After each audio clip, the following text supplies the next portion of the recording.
حاجة اللي انت متضايق منها ممكن تكون هي قمة المصلحة ليك اصلا، قمة مصلحتك. لما ابن النبي عليه الصلاة والسلام مات فربنا نزل له صورة يعزيه فيها، عزاء بقى جاي من السماء بقى، فربنا نزل له صورة بيقول له فيها ايه؟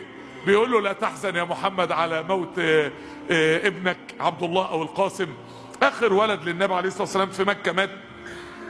قال له لا قالوش كده خالص. امال قال له ايه؟ قال له انا اعطيناك الكوثر. انت خدت كتير قوي من ربنا، انت خدت كتير قوي. يعني المفروض اللي انت فقدته، لا ربنا ما كلموش على اللي فقده، ربنا ما كلموش على اللي راح منه، ربنا كلمه على اللي هو خده من ربنا. انا اعطيناك الكوثر. انت خدت كتير ولسه هتاخد كتير من ربنا. ده الفرق بين الحالة النفسية والحالة الحقيقية. انت ممكن تكون قاعد دلوقتي مكتئب وانت غرقان نعم، انت ممكن تقول له قاعد مهموم ومتوتر بسبب حاجة معينة مضايقاك، والحاجة دي هي مفتاح سعادتك دنيا واخرة. انت مش وازن الامور. الحالة النفسية بتاعتك ملهاش دعوة بالحالة الحقيقية.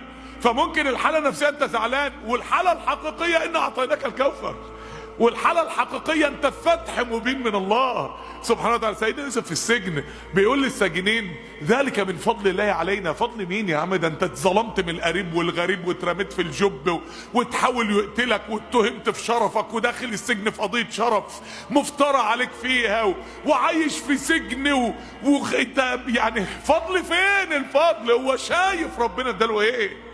في انسان بره ومش شايف غير الابتلاء اللي في حياته، وفي انسان في السجن ومش شايف غير نعمة الله.